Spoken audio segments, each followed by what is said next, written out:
નમસ્તે, મારું નામ માનસી મહાદેવ પટેલ છે। આજે હું સંસ્કૃત ભાષાના પ્રખર કવિ કાલિદાસ વિશે માહિતી આપીશ। કાલિદાસ સંસ્કૃત ભાષાના એક પ્રખર કવિ હતા। તેઓને મહાકવિ કાલિદાસનું બિરુદ આપવાનું આવ્યું હતું। કાલિદાસે કુલ 7 રચનાઓનું સર્જન કર્યું હોવાનું માનવામાં આવે છે। આ રચનાઓ પૈકી 4 મહાકાવ્યો તથા 3 નાટકો છે।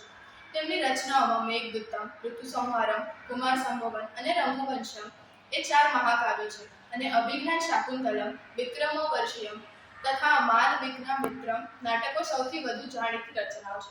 જર્મન કવિ ગેટે તેમના નાટક અભિજ્ઞાન શાકુંતલમથી ખુશ થઈને તેમને માથે મૂકીને નાચ્યા હતા। એમના વિશે વધુ વિગતોની જાણ નથી, પરંતુ એવું મનાય છે કે તેઓ ઈસવીસન પૂર્વે 1લી થી ઈસવીસન 5મી સદી વચ્ચે થઈ ગયા। કાલિદાસ દેખાવે સુંદર હતા અને રાજા વિક્રમાદિત્યના દરબારોમાં નવરત્નોમાંના એક હતા, પરંતુ કહેવાય છે કે પ્રારંભિક જીવનમાં કાલિદાસ અભણ અને મૂર્ખ હતા।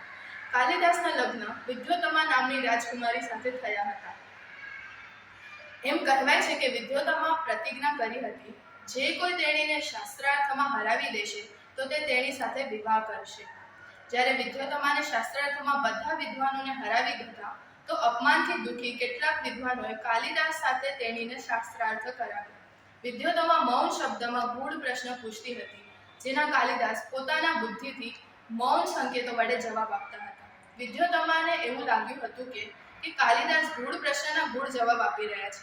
ઉદાહરણ તરીકે વિદ્યોતમાએ પ્રશ્નના રૂપમાં ખુલ્લો હાથ દેખાડ્યો તો કાલિદાસને લાગ્યું કે તેણી થપ્પડ મારવાની ધમકી આપી રહી છે। એના જવાબ તરીકે કાલિદાસે મુઠ્ઠી બતાવી તો વિદ્યોતમાને એમ લાગ્યું કે કાલિદાસ કહી રહ્યા છે કે પાંચે ઇન્દ્રિયો ભલે ને અલગ હોય, એક જ મન દ્વારા સંચલિત છે। વિદ્યોતમા અને કાલિદાસના વિવાહ થઈ ગયા। ત્યારે વિદ્યોતમાને સચ્ચાઈની ખબર પડી કે કાલિદાસ અભણ છે। તેણીએ કાલિદાસને ધિક્કાર્યો અને એમ કહીને ઘરમાંથી કાઢી મૂક્યા કે સાચા પંડિત બન્યા વિના ઘરે પાછા આવશો નહીં।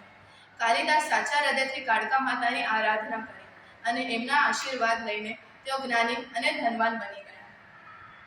Thank you.